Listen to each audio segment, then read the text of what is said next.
Okay, well, welcome to the New Year, New You Kickoff seminar. Thanks for coming this morning. If you are currently signed up for the fitness challenge, you will get your bonus points for being here today. If this is your first fitness challenge at Milestone, welcome. If you have been here before and you are a seasoned fitness challenge veteran, welcome back. So we're going to go over some of the rules of the fitness challenge and kind of what to expect starting next week before Chuck takes over and gives us his motivating talk for today. But if you at any point have questions about what to do for the fitness challenge, kind of what to expect, I'll put my email address in the chat, so you are welcome to email me at any time if you would like. And then we'll talk about some other options for you to kind of help you get started. Let me get my PowerPoint pulled up here that can kind of help us walk through what to expect. Jeez. Okay. All right. So you were at the New Year, New You Kickoff seminar. Hopefully you're in the right place this morning. So I wanted to kind of give an overview about what to expect for the challenge, especially if this is your first time. So your goal for the 6 weeks of the fitness challenge is to get 2.5 hours of exercise each week. So there are a couple of ways that you can track that, which we will get to in just a minute. But I know we're still, in the middle of pandemic and want to kind of be conscious of keeping distance when we can. So we'll get to how you can do that. But you're going to either record your exercise in the binder in the lobby or on a Google form, which will be emailed out either at the beginning of each week. Okay. So those are the two options. So in the lobby, you will have even if you even if you choose to do your Google form, you're still going to have a sheet in the lobby. So there's a picture of what it looks like if you've done a fitness challenge before. It looks the exact same. So you can fill out your exercise that way, or a Google form, a link to the Google form will be emailed to you at the beginning of each week. So you can, it's a very cut and dry form. You put your name, email address, and then what you did for exercise each day. So on the binder sheet, let's say that you walk on the treadmill for 20 minutes, you do strength training for 15 minutes, and then maybe do a yoga class. Each of those would be on a separate line. So same thing on that Google form. So you can see on the picture on the example, elliptical was 30 minutes, strength training was 20 minutes, and then the next day, stretch class was 45 minutes. If at any point you have questions about how to fill out that Google form, or if you just need some more direction, please don't hesitate to ask. We can kind of help you get started with all of that. Okay, another question that I get often is what exercise counts towards my total. So the easiest answer to that is whatever you like to do for exercise. We always have some creative exercises that people try to slide in there for their totals, which is fine, especially this time of year. Snow shoveling, in the fall, we always get leaf raking. So I always tell people, if you have a question about whether it counts, just go ahead and write it down. And sometimes we are a little more lenient, especially with access to gyms and kind of healthy exercise locations right now. Each week we will have bonus activities. Those are posted in the lobby.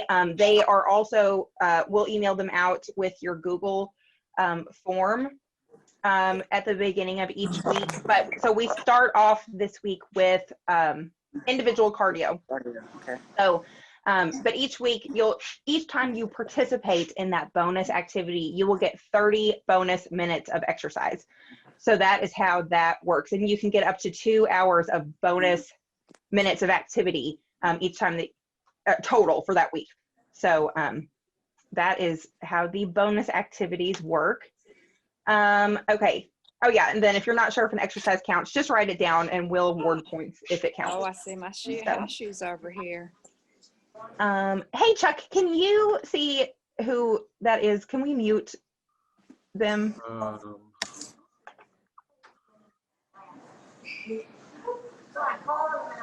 That must, oh, yeah, got it. Okay, thank you.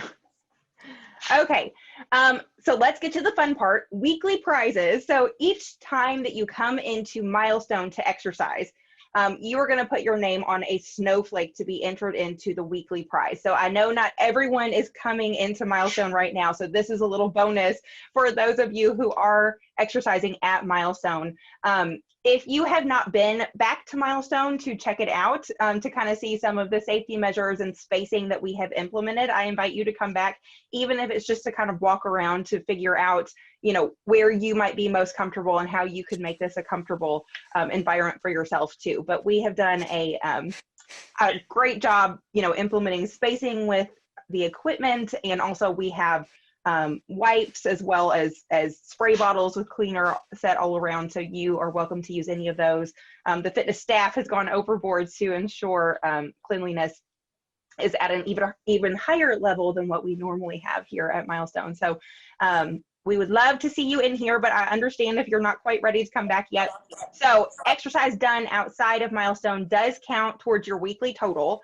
And you can do a combination, you know, if you come in here and exercise, you know, with a class and then go home and walk in the afternoons, you know, that's totally fine. So just make sure you write all of that down on your sheet. Okay, let's get to grand prizes. So we have grand prizes for weight loss. We have one for the male category with most weight and body fat loss, and then also female with the most weight and body fat lost. And then we will have a grand prize drawing out of the top 10 participants with the most minutes of exercise logged. Okay, so those are our grand prize categories. So next week, so we start Monday morning. And so we are going to, if you come in Monday and want to get started, that's great. If you don't make it until Tuesday, Wednesday, Thursday for your weigh-in, just keep track of your exercise that you have done outside of Milestone, and whenever you come in, we'll get you caught up on your sheet. But first thing you want to do is come to the table in the lobby next week, Monday through Friday, to get weighed in. If you're not coming into Milestone to exercise yet, that's fine. You can submit your weight to me if you want, but for the official weight loss competition, we're going to use the Milestone scales for that. So, okay. And then after you weigh in on Monday, start keeping track of your exercise. So once you get started, you know, you're going to kind of be in charge of keeping track of your own numbers for that. So it's an honor system. So, you know, kind of keep that in mind too. But we will also have an optional midpoint weigh-in on Wednesday, February 3rd. You'll get bonus points for weighing in. It'll be set up in the lobby. So you can come anytime that day.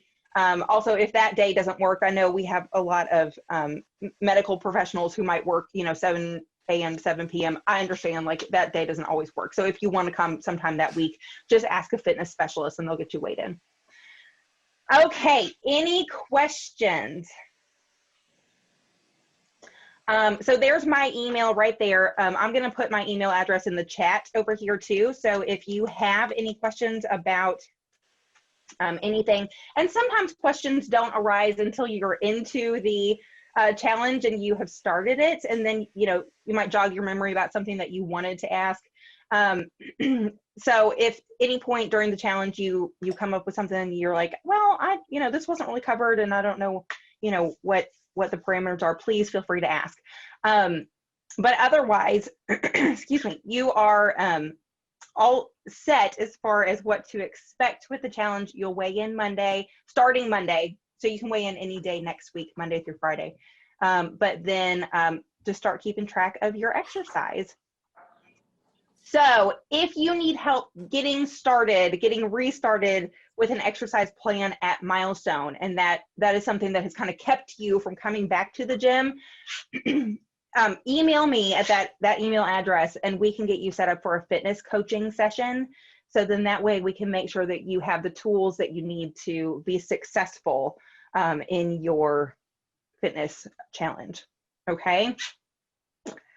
I think that is all I had to cover. So I'm going to hand it over to Chuck. Chuck is the director of our HMR Healthy Solutions program here at Milestone, and he was very generous with his time and offered to do our kickoff seminar motivational section today. So Chuck, I am going to hand it over.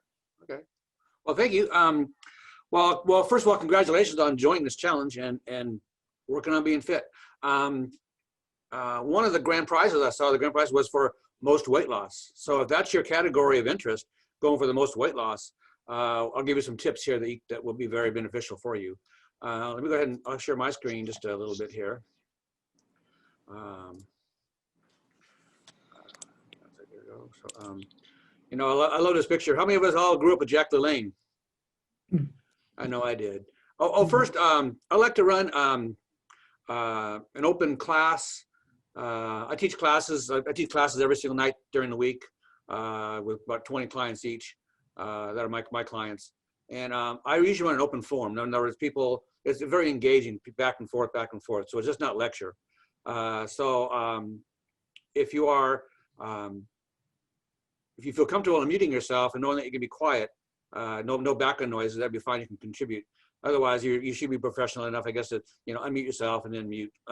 So, but I like to run an open forum and ask questions when you have a chance or whatnot. Okay, got it. Okay, so very good. So here's Jack LaLanne, exercise is king and nutrition is queen. He goes, put them together, you got a kingdom. He was 96 when he said that. My gosh. So I just love that. And here's me. Here's a picture of me. You know, I grew up, I was chubby as a kid. That's me a picture of me in 2000. And then 2007, I hit my highest in October. Oops. Okay, Sherry. Mute yourself, Sherry. Sure. Wait a second. I gotta get to my screen. Okay, Sherry, I'm gonna mute you, Sherry. Okay, go back to my screen here. Okay, so there we go. So you can see back in 1984, I exceeded 200 pounds, and from there I just grew to a peak of up to 265 pounds in 2007. I joined Milestone in 2007. I came in, got a tour, joined the gym. I walked in the treadmill a couple of times. I did a couple of swimming things, and I just never came back, and I dropped out. So I thought I was active and fit till one day something inside of me snapped. And then I joined the program here at Milestone because I knew it was the best. And I lost 80 pounds in 12 months. I went on actually at the end of my first year at 80 pounds down. I went and ran a stair race, 4.2 miles, mostly uphill with more stairs in Empire State Building, and did pretty good. I did that 4 years straight. So, and I went on to lose 100 pounds, over 100 pounds actually. So I'm keeping it off now for 12 years. And I've learned how to manage my weight through calorie density, which what I'm going to talk about today is calorie density. And I've learned that you cannot outrun a bad diet no matter how hard you try. Now, a lot of us think that we're eating healthy. In reality, we're eating a lot of foods that are calorie dense. So they might have a health halo around them, or they actually might be healthy, nutritious food, but they're very calorie dense. And when we can consume foods that are very calorie dense, then our calories for the day go over our maintenance, and we're not even aware of it. And there's also a lot of hidden calories that are out there that are just hard to, if you don't know where they are, they're hard to avoid. So we'll go over some of those as well. So, all right, but first let's talk about the importance of exercise. So what are the benefits of exercise? What does exercise do for us? Does anyone have any thoughts want to share? Well, I'll go through the list myself. Okay, so yes or no? Do you guys feel better after a workout or not? Can you raise your hands? Very good. We all feel. The only workout that you feel bad about is the one you miss, right? Because we all feel better after a workout. And why is that? Well, exercise improves our mental health, improves our mood. When you exercise, it increases your endorphins, your dopamine, your adrenaline, and other non-pronounceable chemicals associated with feeling happy, confident, and capable. I think we've all experienced this. I know first time my wife did a spin class, we were in the weight loss mode, losing weight, getting more fit. And my wife went and did a spin class, and I saw her come out of spin class, and she was soaking wet, but she had this aura about her, this beautiful aura of she just, all these endorphins were flowing, and she just looked beautiful, you know. Exercise does that to us. It helps to keep us mentally sharp. We want to be mentally sharp as we age, and it stimulates our body to release proteins and other chemicals. Okay. Exercise helps to reduce your risk of Hey, Chuck, we can't see your screen. I don't know if you are still have something. Oh, okay. That's okay. You're good. You said it's all good. Just talking points. Good. Okay. That's good. Oh, you know what? If you want me to share, I can share it. That could work. If I'll share it, okay. Okay. Okay. There you go. So, you got it there? Oh, yes. Sorry. I thought it was a presentation. That's okay. You're No, good. just Sorry. talking points. Okay, but that's a good. Yeah. Exercise helps to keep us mentally sharp as we age. It helps to reduce our risk of heart disease. It strengthens your heart, improves your circulation. It just puts oxygen to all parts of your body. I mean, when you're working out, you get oxygen to all parts of your brain, all parts of your body. It's just amazing what it does to your body. It keeps you alive and awake. Exercise reduces coronary heart disease, lowers your cholesterol. Exercise stimulates the enzymes that help move LDL from the blood and other blood vessels to the liver. It helps lower triglycerides, which at high levels are linked to coronary heart disease. And it also raises your level of HDL. So the more exercise you do, the better your HDL is going to be, and the lower all your other exercise. So we all want perfect lab results when we go to the doctor, right? But so exercise is key to that. And it also lowers your blood pressure. If you ever taken your blood pressure after a workout, you'll always notice it's lower. It'll stay lower for a long time afterwards. So exercise is the win-win-win. It also helps your body to manage its blood sugar and insulin levels. Physical activity can lower your blood sugar up to 24 hours or more after a workout. Your contracting muscles absorb the glucose and sugar from the bloodstream, and therefore your lean muscles help to take some of the load off the pancreas, and the pancreas can actually produce less insulin than it would without the exercise. So I mean, exercise is just king. Let's see. If you already have a type 2 diabetes, if you're type 1 or type 2 diabetic, exercise can help you, and Nancy would know that. So very good. Exercise strengthens your bones and muscles, helps to reduce osteoporosis, and later in life, it slows the loss of bone density as you age. So and reduces the risk of cancers, including colon, breast, uterine cancers. Just reduces inflammation, speeds digestion, balances your hormones. And here's a good one for you guys. Exercise reduces your risk of falls. So for older adults, research shows that doing balance and muscle strength training activities, in addition to moderate aerobic activity, can help reduce your risk of falling. And that seems very, very important to me. That's a key factor. Because I'm always hearing, from my clients, a mom fell. Well, mom's 80 years old, mom fell and broke her hip. I hear that scenario constantly. So exercise can help to reduce your risk of falls. It also helps to improve your sleep. How many of us here know that when we realize that when we work out every single day, we sleep so much better? And then if you've missed a workout one day, have you ever noticed how you can't fall asleep that night? Because you missed your workout. So it really helps with sleep. It's a win-win-win. And the only downside, I think, whenever I ask people, my clients, I said, are there any downsides to exercise? The only downside really is time. Well, I don't have time. Well, in reality, that if you were to get your exercise in, you would end up being more productive in the long run.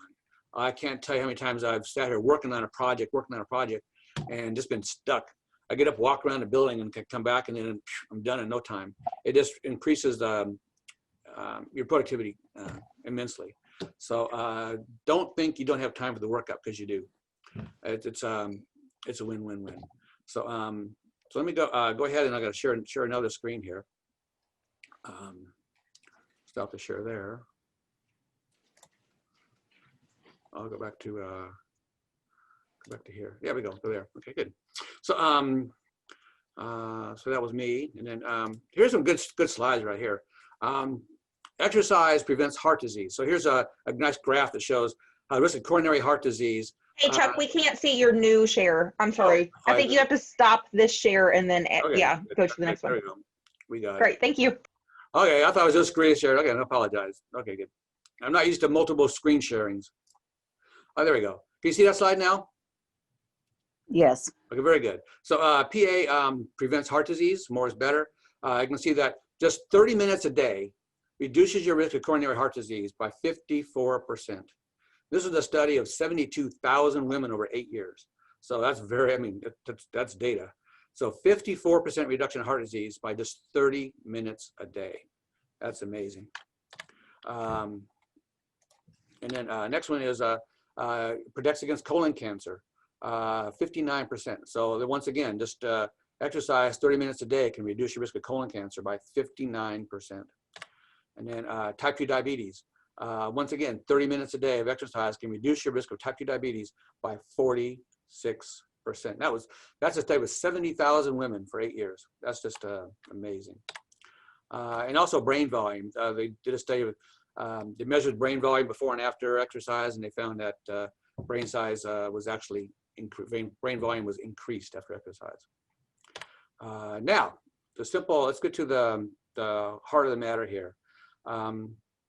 We consume way too many calories, and that's why 2/3 of the US population is overweight. We just consume way too many calories. A lot of foods that we think are healthy or quick are actually much higher in calories than we imagine.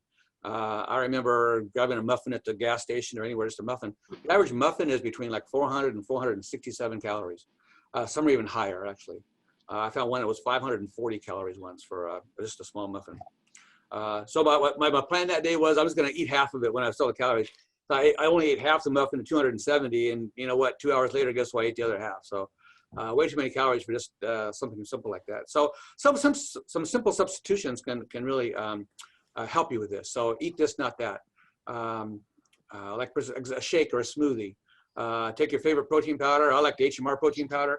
It's actually meal powder, but you know, make a smoothie. Put a lot of water and ice. Make it like lots of volume. A couple scoops of your protein powder in there. Add some berries, and my gosh, you got an amazing smoothie for about half the calories of a muffin, and it's a lot more filling too. A lot of us, when we eat a muffin, what's it going to do? It's going to stimulate our appetite even further, isn't it? So, typical diet busters. Salad dressing is the one that I see quite often as a diet buster. I've seen people at buffets like Jason's Deli or any buffet where they got a salad bar, actually adding up to like 1,000 calories of ranch dressing on your salad. 2 tablespoons of ranch dressing is 140 calories, so 70 calories a tablespoon. That's like a half a cup poured on top of a salad. That's a diet buster. But I got my salad, but yeah, but you got 1,000 calories of ranch dressing on top of it. That is a diet buster for sure. So instead of salad dressing, use oil, use vinegar or lemon instead. You can save 200 to 400 calories on average. If you go to a restaurant, the average typical restaurant serving of salad dressing is between 200 and 400 calories. It's a lot of calories. Okay. Oil. If you're trying to lose weight, avoid added oils. Oil is the most calorie dense food on the planet. It's 120 calories per tablespoon. It's the same as it's the same as a pound of broccoli. So if you added a tablespoon of oil to your green beans or your vegetables, all you've done is just double the calories. You've added no nutrition. You've added no fullness. So all you've done is just double the calories. So avoid added oils if you're trying to lose weight. Cheese. Cheese is 80% fat. I remember I was at Whole Foods back in the day before my weight loss, and they had a cheese thing going on. I was walking around, and there were all these different cheese stations everywhere, and toothpicks and cheese samples. And I was going. I found that I could put 4 little things of cheese on the toothpick. 1, 2, 3, 4, and get a sample and go to the next station and get 1, 2, 3, 4 and try it again. But with cheese, 80% fat, you might as well just take a toothpick and stick it to your body. Okay, that's what you're doing. You know what? I'm adding it to my body because it's pure fat, basically.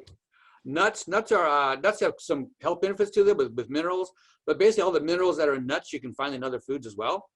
But nuts are 80% fat, so I would not eat nuts necessarily as a rule. Or if you do, make sure you're very portion controlled. A simple handful of nuts can easily be 300 calories. And how many of us can have 1 handful of nuts? So just a couple handfuls of nuts were 600 or 800 calories for some nuts. So way too many calories. If you're trying to lose weight, that's way too many calories. Juices. I find juices are very calorie dense. Like orange juice, I could take 2 oranges, cut them in half. Yes? Okay. Good to see you. Good to see you. It's been a while. Yes. Okay. Okay. We got it. Okay. All right. Juices lack fiber. They're not filling. I could take 2 oranges, cut them in half, and could make juice out of them. A little Yeah, you can glass. leave it open. That'd be fine. gonna- Thank you. Take care. When I'm in screen share mode, I can't mute. All right, okay. So juices lack the fiber. I could take two oranges, make a little glass of juice, 120 calories, or I could peel both oranges, break them in half, break those in halves, have 4 quarters per orange, 8 quarters, 3 little segments per quarter. I could have 24 segments of orange on my table and sit there and eat one of those, each one by one, those 24 segments of oranges, and be full compared to just down a little glass of juice. If I drink the glass of juice, I say, well, what's next? You know, where's breakfast at? So avoid juices. They're kind of calorie dense. Dry cereals. Dry cereals are, I don't care if it's Special K or Raisin Bran or whatever you might think it is, Cheerios. I have done experiments in my classrooms where I take the cereal boxes in a bowl and I ask people to pour themselves a bowl of cereal. And on average, the average person pours themselves about 500 calories worth of dry cereal. I think with men, it was like 1 bowl of Raisin Bran averaged out to about 560 across the room. Granola is another one. I had one of my clients, she poured herself an 800 calorie bowl of granola. And I put it in a scale and I weighed it out, did a math for her. I said, that's 800 calories. She goes, but that's what I would have. And I said, well, that's half your day calories right there in 1 little bowl of granola. So it's not that those things are bad for you, it's just that they're very calorie dense. So if you're trying to lose weight, if that's your goal, just avoid things that are very calorie dense. Instead of dry cereal, switch to having oatmeal, you know, the thick whole oats or steel cut oats, and use a full cup of water and measure that. So a serving is a half a cup for 150 calories. You add a full cup of water to it, you bulked it all up, let it cook for a long time, it'll fill, you get a big bowl of something that's really hearty and filling as opposed to a dry cereal. Alcohol, we all know alcohol has empty calories. So avoid alcohol if you're trying to lose weight. Alcohol has a couple different things. What it also does is it lowers your inhibition so that all of a sudden the other things in the room look much better, more tempting. Also avoid anything that's dry, like crackers and chips. Crackers and chips are anything, cookies, they're a minimum of 120 calories per ounce. That's just pure math. It's 4 grams, up to 4 calories for a gram of carb or protein even. But so 4 calories per gram is 120 calories per ounce. And nibbles. A lot of times clients of mine that are trying to lose weight hit a stall point because what they're doing is they're nibbling. They're constantly just about of this, just about of that, just about of this. And what happens is that every one of those little nibbles is about 100 calories per bite. And those nibbles add up fast. 400, 500, 600 calories in a day with just a little nibble of this, just a nibble of that. But 400, 500, 600 calories a day, just little nibbles that are mindless. You don't even think about them. They're not even on, if you're journaling, it's not even your journal, it's just a bite. But they add up very, very fast. So just avoid those. It's, yeah, okay. So here's a calorie density chart I put together. Vegetables are the lowest calorie food on the planet. 1 to 200 calories per pound on average for vegetables. Fruits are next up there, right? So 200 to 400 calories per pound. So fruits have twice the calories of vegetables on average. So if you're going to fill your plate with vegetables. Have some fruit, but you want more vegetables than fruit. But lots and lots of vegetables. That's going to be your key to weight loss. Next on the list for calorie density would be like things like whole grains that are cooked, like a quinoa or a brown rice or oatmeal. That's about 500 calories per pound. Even white fish like tilapia, halibut, sea bass, that's about 500 calories per pound. Chicken is about 800 calories per pound for chicken, 50 calories per ounce. The fattier meats, some steaks, ribeyes, we're talking 1,000 to 1,500 calories per pound. Refined carbs are up there next, like your cookies and stuff, and your chips and whatnot, chips and crackers, 1,600 calories per pound. Not very much bang for the buck. Nuts and seeds, I talked about nuts already, 2,800 calories per pound, and then oil or fat is 4,000 calories per pound. So see how I have it color coded? Green You kind of stay in the green, guess what? You can lose weight or maintain. If you stay in the pink or stray into the pink, you can gain weight. So very color coded, very easy to follow. Here's just another graph. Kind of, I got this from Jeff Novick. He's a Whole Foods supporter, and he's done studies of cultures across the world that have healthy body weights. And basically, those cultures across the world that have healthy body weights live in about the 550 range or down, so per pound. So there's a and where's the American diet at? The American diet consists of, you know, fast food. You go to the grocery store, there's just aisles and aisles and aisles and aisles and aisles. I mean, 10 years ago, I took pictures of all the aisles. It was like 16 different aisles and just nothing but boxed food. You know, crackers, chips, cookies, just all fast food stuff. And that's what the American diet is. And that's why Americans are so overweight.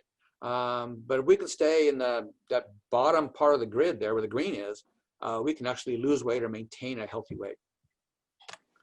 And then I call it knowledge is power. So how many calories do you typically burn when you come to the gym or do a workout at home? 200, 300, 400? Keep track. A lot of us have little fitness things on our watch, or Apple Watches or Fitness Pals or Fitbits. Track your calories. See what you burn.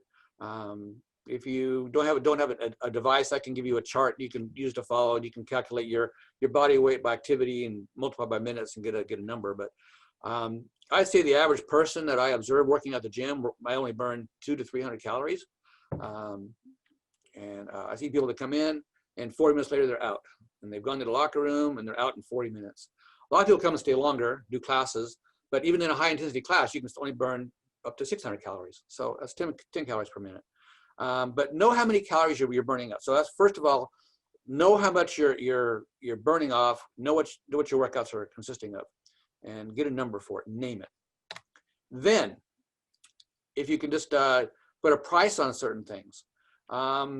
So like, for example, Halloween time, I love doing examples of how many jumping jacks does it take to burn off simple little Halloween candy. So like a Halloween Snickers at 90 calories, even being conservative, would be 450 jumping jacks.